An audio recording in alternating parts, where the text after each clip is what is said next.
Hello, everyone. Welcome to an educational presentation from the Wildcat Sanctuary called The Truth About the Captive Wildlife Crisis. My name is Gina Hensler, and I'm the Donor Services Coordinator at the Wildcat Sanctuary. And part of my job is to support the education program that we offer our interns and volunteers.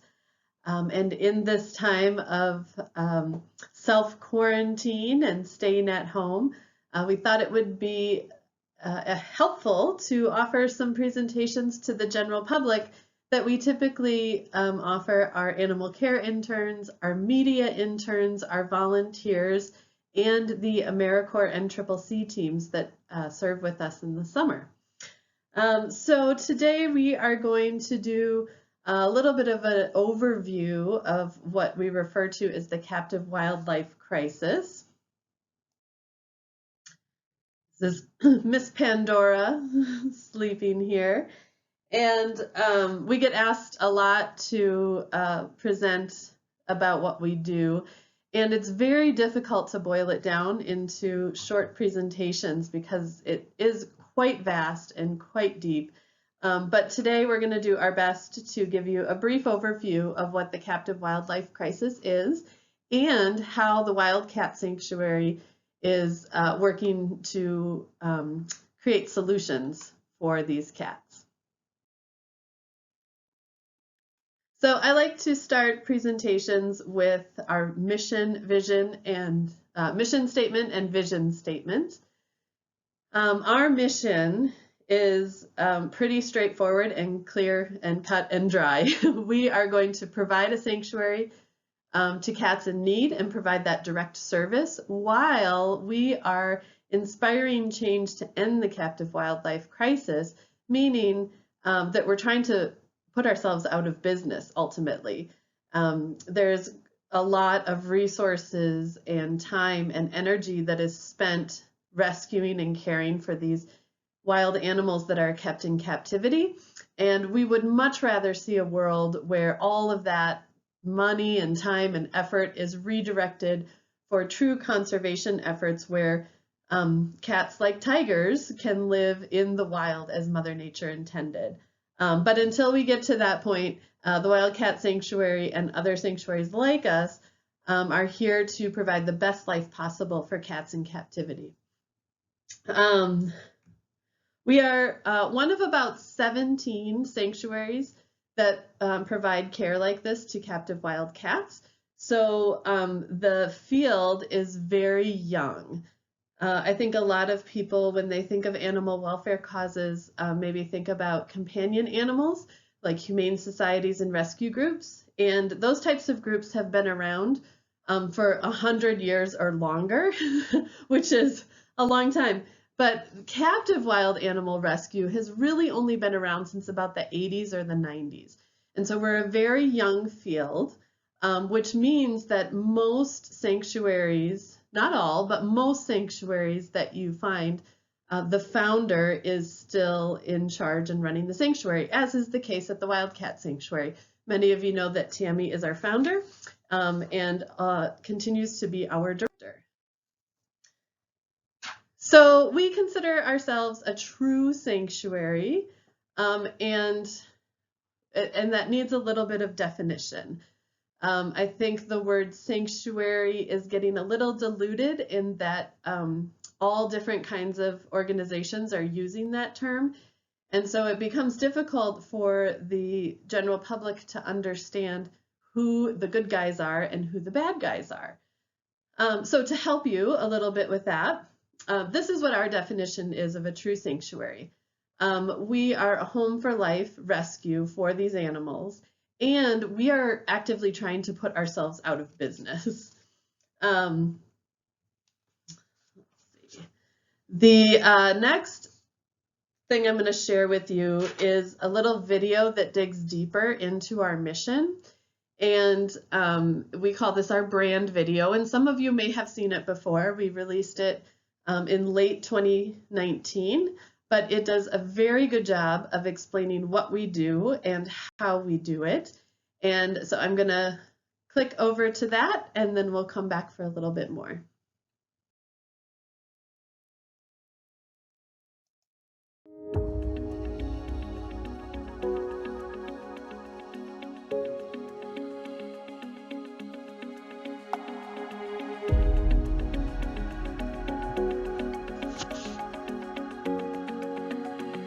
When Daisy arrived at the Wildcat Sanctuary, she could barely walk. Born in captivity, coming from a roadside attraction with years of animal welfare violations, she'd never received the medical care she so desperately needed. But that all changed when the Wildcat Sanctuary stepped up to rescue her. Daisy was seen by specialists who finally diagnosed the spinal meningitis causing her weakness. With expensive specialized care and treatment, Daisy is now one of the most playful tigers you'll ever meet. She lives life to the fullest every single day. This is what the Wildcat Sanctuary provides for hundreds of wildcats in need. A forever home where they can live out their days healthy, happy, and wild at heart. Supported solely by donations, the cats receive first-class veterinary care in our on-site hospital. Caretakers with the knowledge and expertise assure the cats receive what they need to thrive, from proper diets to enrichment that challenges their wild instincts. But most of all, they're given the chance to make their own choices, living in huge, free-roaming natural habitats. They come to the sanctuary in so many ways, many surrendered as failed pets by owners. Some confiscated by authorities, having been illegally purchased and kept in houses and cages.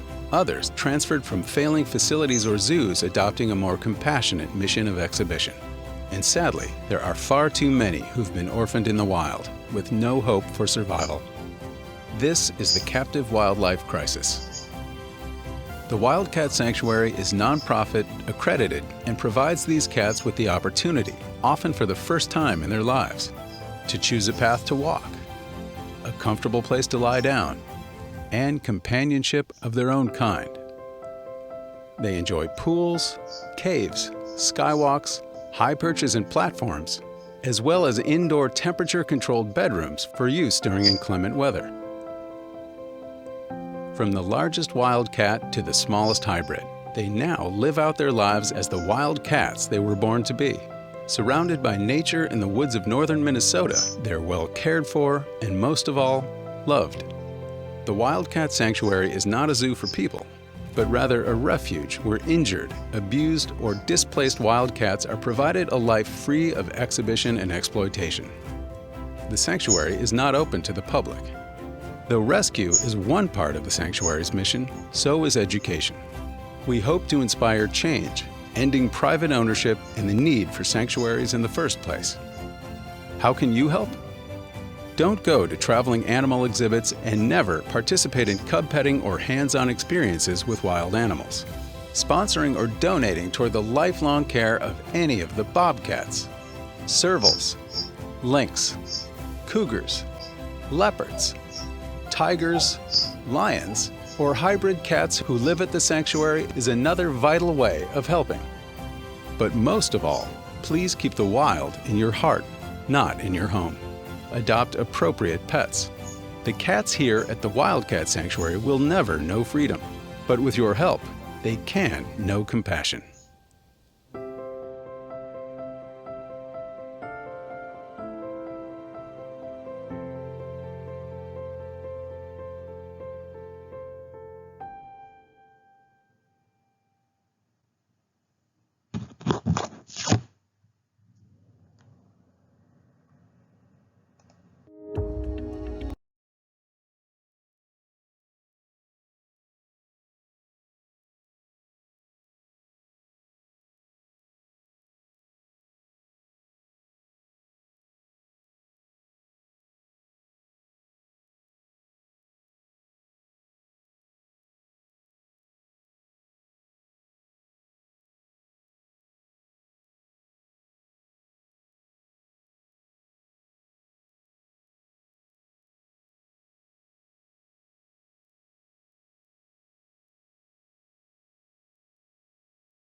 I hope you enjoyed that. It's hard to explain exactly what it's like to be at the Wildcat Sanctuary, but we do our best with aerial footage and wide sweeping photos whenever we can.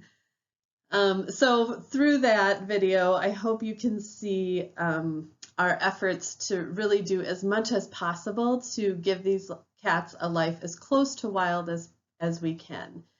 And that supports our efforts to be this idea of a true sanctuary. So to underscore that a little bit, I just want to just read the second bullet to you here. TWS does not buy, sell, exhibit, trade, auction, lease, loan, or breed any resident. And that's really important. We are truly a refuge for these cats to live out their lives. But even saying that, sometimes it's hard to explain what we do and how we operate within the captive wildlife crisis. So I'm going to tell you a few things that we are not. The Wildcat Sanctuary is not an enforcement agency. So we do not have the authority to go to the bad guy's house and take away the cats that he's not caring for. Nobody has given us a badge or any authority to do so. However, we make alliances and partnerships with law enforcement agencies who do have the authority to do that. And that's really important because generally those law enforcement agencies do not have the capabilities to immobilize, transport, rescue, and provide long-term housing for, say, Daisy, a 2-year-old tiger. That's not something the Sheriff's Department is set up to do. And the Wildcat Sanctuary is not set up to go in and enforce any kind of violation of USDA restrictions. So we partner together, and that way we can get cats like Daisy rescued. Likewise, the Wildcat Sanctuary is not a conservation organization. That's one that we get confused with a lot because we rescue endangered species. This is a picture of our tiger trio that many of you may know from live posts. And we thought when we rescued them, I think it was in 2016, we thought it would be really cool to show Facebook, their neuter when it was time for them to be neutered. And what we found was that people were very shocked that we were neutering, quote, endangered species. And they thought it was our job to preserve those species. Well, as you will learn through watching us on Facebook or listening to any of our educational presentations, cats like the tiger trio are considered generic tigers, which is actually a mixed breed of a bunch of their subspecies. So you could lovingly refer to them as mutts, but we call them generic tigers. And essentially what that means is that there is no conservation value that these cats can offer their wild cousins. So in captivity, generic tigers are overpopulated, and it is very important for us to sterilize them. In the wild, true tigers such as Bengal tigers or Sumatran tigers or Siberian tigers are endangered out there. And so the conservations of those genes are very, very different than what you would do for captive wild tigers, such as the tiger trio. And finally, the Wildcat Sanctuary is not a rehab and release facility, even though we care for wild-born orphans, such as Langley. This is a baby picture of Cougar Langley when she was rescued early on. There are many, many reasons why orphaned wildlife cannot be rehabbed and released. In the context of apex predators, such as cougars and bobcats, which are very common along the northern states in the United States, there are rules and laws against rehab and release of apex predators. So without getting into any of the politics of that, know that the Wildcat Sanctuary has actively forged bonds and created partnerships with law enforcement agencies such as U.S. Fish and Wildlife, so that when orphaned wild cougars or bobcats are found, there's an option for them other than euthanasia. And right now, the partnership that we have is working well. And as you guys know, we've rescued quite a few wild-born orphans. Most recently, Sky and Feline, two little bobcats that just got spayed not too long ago and are doing very well. So those are the things that we are not. We are not a conservation organization. We are not rehab and release. We are not law enforcement, but we are a true sanctuary. We are a rescue and educational organization. And again, I understand that it's difficult to figure out who the good guys are and who the bad guys are, especially when you're looking online and websites look really, really good. But here's a few guidelines that you can use. Accreditations awarded by the American Sanctuary Association and or the Global Federation of Animal Sanctuaries. Those are great seals to see on a website. You'll see here that TWS was awarded their ASA accreditation in 1999, which was our first year in business. And we were awarded our GFAS accreditation in 2012, which was their first year in business. We've held both accreditations uninterrupted ever since, which is a wonderful thing for TWS to be able to show our supporters. In addition to that, because we are cat people here, we network with all the other cat sanctuaries in the country. And the BCSA, or the Big Cat Sanctuary Alliance, is where we do that. We were a founding member of that organization because we know that this problem of the captive wildlife crisis is much, much bigger than TWS alone, and we know we need partnerships. So the BCSA is our first stop for that, because that is other cat people. But I will share other examples of that as we go. You'll see on here some of our other partnerships and collaborations, as well as being a registered 501c3 nonprofit with the IRS. So you may hear us say a lot that we try to support the cats to live wild at heart. And this is our effort to give them a life as close to wild as possible, while we are simultaneously trying to prevent other cats from falling into this cycle of abuse. And this is really the essence of our mission and the work that we do.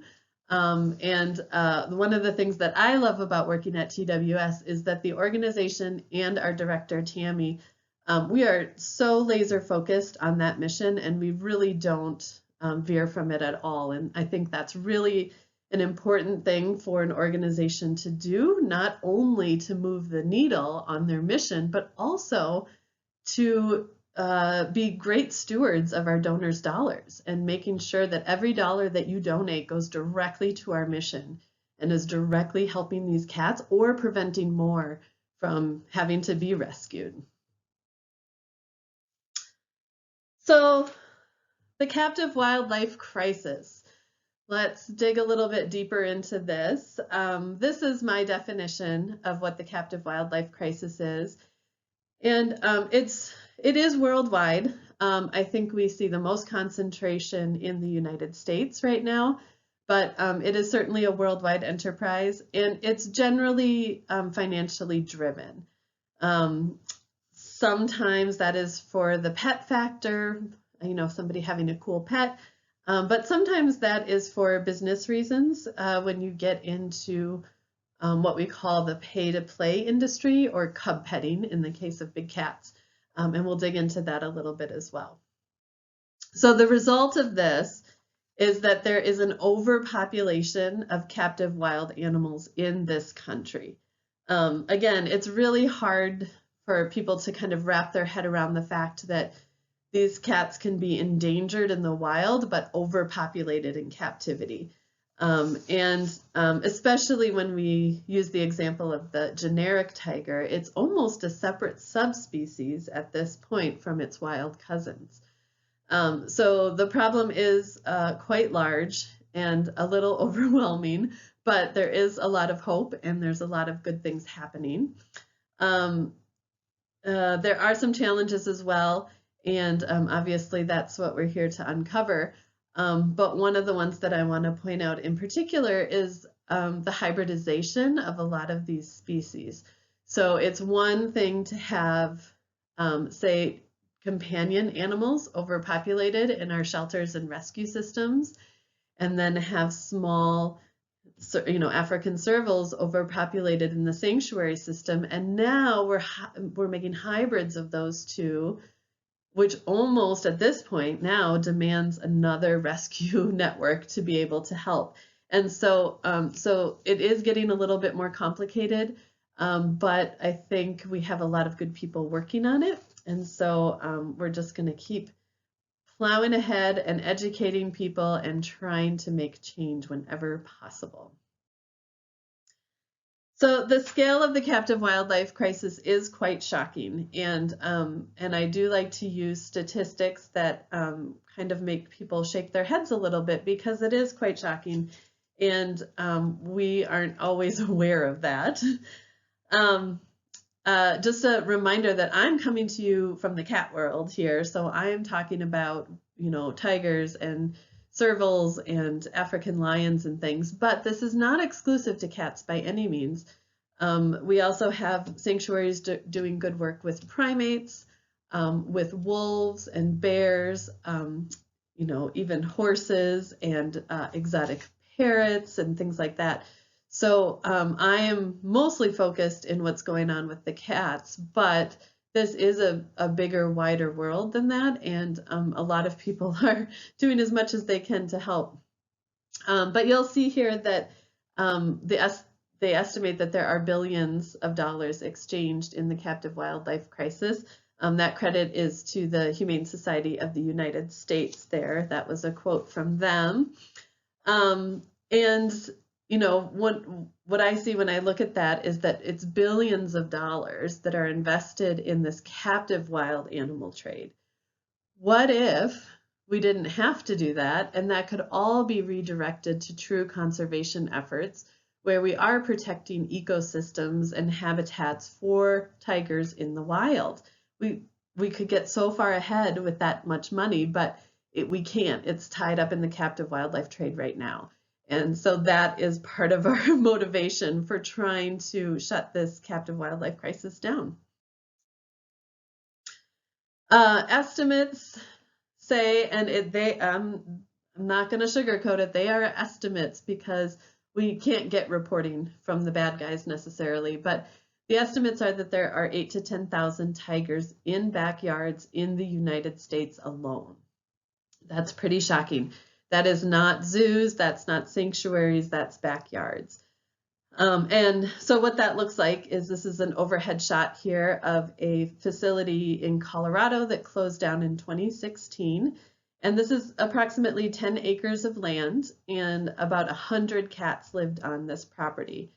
And so this is what a tiger speed breeding facility looks like to try to supply the cub petting trade. We have to produce a lot of cats to have a lot of babies. And so if you have them housed in very close quarters, chances of them impregnating each other are very good. So again, this facility closed down in 2016, which is wonderful. And all the cats were rescued by accredited sanctuaries. TWS rescued our Tiger Trio and Pandora from this facility. But it is a good reminder of how many animals are involved in this and what their conditions look like where they live. Again, this is a picture of about 10 acres of land where about 100 big cats lived. And according to Google, in the wild, a male tiger requires 23 to 39 square miles of land. So the comparison here is not even close. So as supporters of the Wildcat Sanctuary, you are privy to kind of what it looks like after the animals are rescued. And you get to see the happy endings, which is wonderful. And we are so thankful that you support our work doing that. But a lot of people don't know about that yet. And these are the kinds of things that they see when they encounter the captive wildlife crisis out in the world. When I put this slide together, all of these places were in business, and now all of these places have been put out of business in one capacity or another, which is great. But what I like people to understand about this slide is the things that you're looking at here. A tiger on a chain with a baseball or a cowboy hat on, a tiger in a cage at a gas station. There is no conservation value related to any of these activities whatsoever. So the duping happens right there because people are in front of these amazing, gorgeous animals. Gosh, and in the case of babies, it's hard to not fall into the hypnosis of their cuteness. But it's really hard to be able to get someone to reason about conservation when they're looking at a majestic animal like this. The instinct to get closer or see more is, I understand it. And that's why we make every effort possible to try to get ahead of that and educate people before they go on vacation or before they decide to buy a ticket at a pay-to-play place. So the residents of TWS come to us from all sorts of sources, but really they all trickle down from these big breeders and dealers. So the example of the facility in Colorado that closed down in 2016, that's an example of one of these big facilities that's breeding a lot of animals, typically for the pay-to-play industry. And then once they are no longer useful because they're too big, too dangerous, too expensive, whatever the reason may be, then they're sold off to private owners and potentially enter the pet trade that way. They might be sold off to another exhibitor who can't use them for cub petting necessarily, but maybe has another way to use them in entertainment of some kind. Roadside zoos, of course, are very popular and very hard to regulate. And so this is where we see all of our cats come from, or most of our cats come from, but the origin place is these big breeder dealers. Now, the exception to that would be our wild-born orphans, of course, which for us mostly relates to cougars and bobcats. But when it comes to the exotic species like tigers, leopards, African lions, servals, that kind of thing, those are generally from the larger breeders and dealers. So as I said earlier, we know we can't solve this problem on our own. TWS is a very small but mighty organization, and we do everything we can with every dollar that's donated to us and every hour that's donated to us. But we know we can't do it alone. So there is a wonderful network of sanctuaries that care for captive big cats. Some of them also care for other species such as bears and wolves or even hoofstock. But when it comes to cats, this is our kind of network that we rely on when we are trying to collaborate with either large rescues or broad education messages or even legislation efforts. And we'll talk about that a little bit at the end, but the Big Cat Public Safety Act is one of the big federal pushes that we would like to see signed into law. And so everybody on this map agreed that that was a very important thing, and we're all educating in a cohesive manner to our constituents and our supporters because it is very important. And so I love to see that collaboration on a national network because I think that that just makes us help more animals more quickly. So in addition to who you think we work with, other sanctuaries, we also work with unlikely partners. So many people, for some reason, think that we are anti-zoo. and we are not anti-accredited zoo, not by any means. We have a partnership with the Minnesota Zoo, which is the SSP for the tiger species, the Species Survival Program. And so this is a photo of Ron Tilson, who was their director previous to the one who's currently in place. And we had a wonderful relationship with him when he was still alive, and use a quote from him often that says if he ever came back reincarnated as a tiger, he would want to live out his life at the Wildcat Sanctuary. And that just means huge amounts to us. But it is important for us to partner with unlikely partners that you might not expect, like zoos. We also partner with the DNR and the USDA, rehab and release facilities.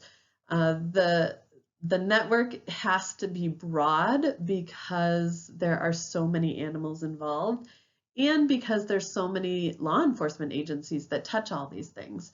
So we keep our network strong by keeping education messages flowing, and also keeping our partners informed with what we're doing at the Wildcat Sanctuary and how we can support them.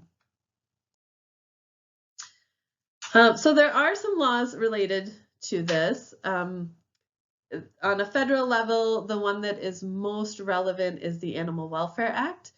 And the most important thing to know about this is the Animal Welfare Act provides the minimum standards of care. So in this photo, you can see two tigers living in a cage that is about 10 feet wide by 20 feet deep. And oh gosh, I don't know, maybe 6 feet tall. So according to the Animal Welfare Act, this is acceptable housing for these two tigers because they can stand up, lay down, and turn around without touching any walls or ceiling of their habitat area. If you remember when I Googled how many acres a wild male tiger needs, it's around 30 acres per tiger. This is two tigers in a 10-foot by 20-foot cage. And so when we say that the Animal Welfare Act establishes the minimum standards of care, that's what we mean, the minimum. So when someone is in violation of the Animal Welfare Act, they're doing a really, really poor job. Federal oversight for this is provided by the USDA, and they are the ones that you will see most involved with at a federal level when it comes to captive wild animals. And this is the law that they have at their disposal to enforce or not when they run into somebody who has a privately held wild animal. State laws also apply. I will give a shout out to Turpentine Creek in Arkansas for this map. I was Googling one and yours came up right away, and it's so colorful. It was really helpful, so I nabbed it right off the internet. But you will see here that the 4 states that are in red, Nevada, Wisconsin, North Carolina, and Alabama, do not have any laws on the books banning dangerous felines. And then we go as far as the green states, and those are states that have laws on the books banning the ownership of these felines. One of the things I like to point out here is that the states that don't have laws on the books, it doesn't necessarily mean that their lawmakers are pro-private ownership. I think it means more that lawmakers were not sitting around a table trying to figure out all the laws that needed to be on the books, and someone could say, you know, oh, I think we should ban private tigers. I don't think that's something that was on their radars, and so that's why laws aren't on the books yet. It's just taking a long time for the laws to catch up to what's actually happening in the exotic pet trade. And that's why individual efforts in each state and federally are really, really important for us to be able to have something to enforce. Depending on where you're watching this from, you may have different state laws that apply. I can speak most intelligently to the Minnesota state law, of course, because the Wildcat Sanctuary is located in Minnesota. We do have a law on the books, and it is the Minnesota Regulated Animal Law, which was put in place in 2005, and that made it illegal to possess, buy, breed, or sell wildcats, bears, and/or non-human primates or hybrids thereof. So that was really important to get big cats banned from private ownership in the state of Minnesota. The thing that you have to keep in mind is that when you put a law on the books, you have to be able to manage the fallout from that. So the year that that was put in the books, 33 lions and tigers were pulled from backyards that were illegally owned, couldn't get up to code, and couldn't be grandfathered in. And so, so that's a big responsibility, and you have to be prepared for that. And thankfully, with our national network of other sanctuaries that care for captive wild animals, we were able to manage that fallout, but it was very time consuming and very challenging. In addition, in the state of Minnesota, there is a loophole when it comes to native species and the DNR, the Department of Natural Resources. You can get a DNR permit if you commercially benefit from any native species. Again, I'm coming to you from the cat world, and so I'm talking about bobcats, cougars, and possibly Canada lynx, but that could also include black bears and wolves, that kind of thing. It is fairly easy to obtain. It costs, last I checked, and someone can fact check me on this, but last I checked it was $16.50 a year for the permit. And inspections are optional for this, for any facility holding a Minnesota DNR permit. Inspections are optional. Us at the Wildcat Sanctuary, being accredited by the Global Federation of Animal Sanctuaries, the Animal Sanctuary Association, we have our USDA license. We are also subject to inspections, and it is not optional, not at all. So this is one of those times where I scratch my head a little bit and wonder why some organizations are subject to required inspections and some are not. And I don't know if there's necessarily an answer for that or not, but it's good to be aware of these things so that you can understand how the whole system works. So overall, we have to say it is working. Legislation being put in place and enforced is helping us reduce the number of animals in privately held animals in backyards, especially when it comes to the large, dangerous cats. The challenges that we still have is law enforcement. That's a big one because a lot of law enforcement agencies don't have the capabilities to care for these cats if they are seized. So that's why we work so hard to establish relationships and connections with law enforcement agencies throughout the state, but in other states as well. And then, as I mentioned earlier in the presentation, the rise of the hybrid, that's really becoming a huge challenge for us in the sanctuary rescue world as well as in the companion animal rescue world. So as much as possible, we would like to see that ceased if we can. On the horizon federally is the Big Cat Public Safety Act. And this is a really important bill that's on the table right now in the Senate. And this would help us end private ownership of wild cats. It is a huge public safety risk for your neighbor to have a tiger in their backyard. For a lot of us who are animal lovers, it's an animal welfare issue, certainly. But for most of our legislatures and lawmakers and law enforcement, it's a public safety risk. And that's a very legitimate concern. And if it's one that helps us move the needle on animal welfare issues, we are all for it. So we are in favor of getting this bill passed. We know it doesn't solve everything when it comes to the captive wildlife crisis, but it's a big start, and it will get a bigger foot in the door when it comes to federal protections for these animals.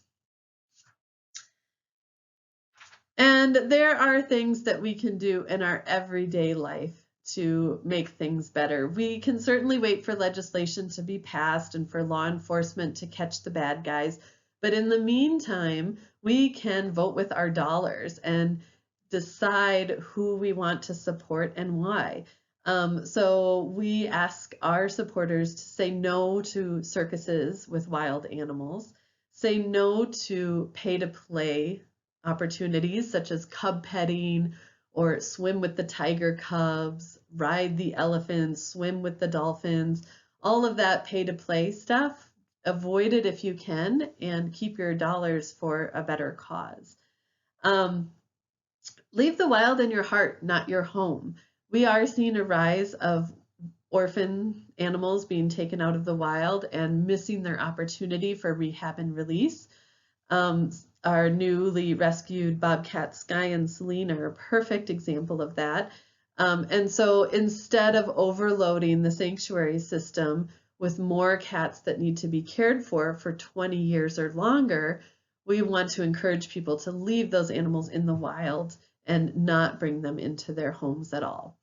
If you are really want a cat, we really encourage you to adopt one from a humane society or a rescue group. There are so many that need homes, and they are just wonderful and lovely. And if you can do that, that would be a huge step in helping us do our work and also giving a companion animal a lovely home. And sign petitions, contact your lawmakers, speak up on behalf of the animals. If you follow our social media channels on Facebook or Instagram, we post opportunities often where you can get involved and voice your concern when it comes to captive wild animals. And all of that does matter. It does make a difference. And finally, if you are looking for more opportunities to learn, there's a whole bunch of educational documentaries out there. These are some suggestions that we have. If you only watch one, I suggest watching Elephant in the Living Room. I think that documentary does a great job of showing you what the captive wild animal market looks like, and also how animal welfare professionals are trying their best to work with owners so that they can get the animals out of bad situations and into sanctuary. But we suggest that you dig into some of these documentaries and learn a little bit more. And if you have questions that come up, certainly seek us out on our Facebook page or look us up on our website, www.wildcatsanctuary.org, and we will do our best to answer questions when we can. And before we go here, I just want to share a quick video with you to remind you why we do the things that we do. This is a video of our sweet and recently departed tigress Nikita. She was rescued from a pretty bad situation in Ohio, went to a temporary facility, which you see in the video here, and then finally came to the Wildcat Sanctuary to live out her life in peace. And her transformation was captured on this video by Tim Harrison of Outreach for Animals. Thank you, Tim. And we just think sharing this is a really important way to show you why we do the work that we do and why your support matters so much. I do know she was also used as a picture baby. Let's see if she's calmed down a little bit here. Hi, baby. Hey. Oh. It's okay. It's okay. Okay. Okay.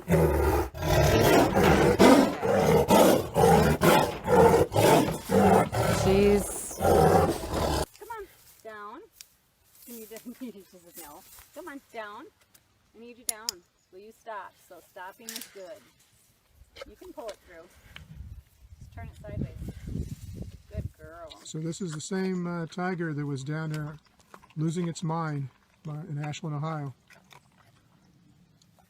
Tammy? Yep, this is her, and she's come a long way. Absolutely. She's still a little, she can get anxious, but mostly over food.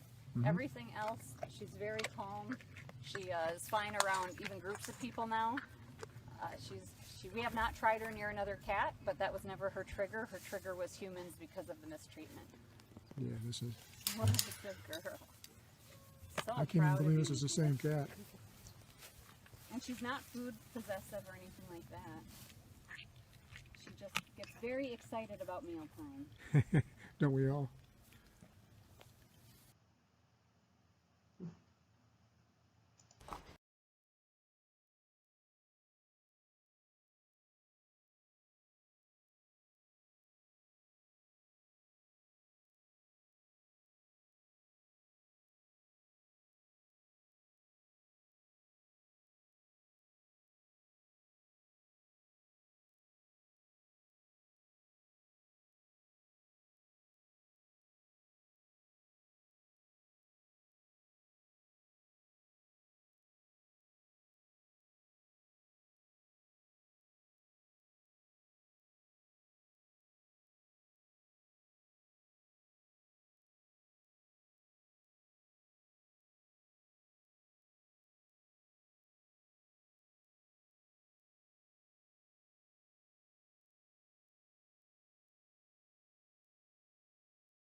So I hope that story of Nikita warmed your heart and reminded you why we're working so hard for these cats and why we appreciate your support so much.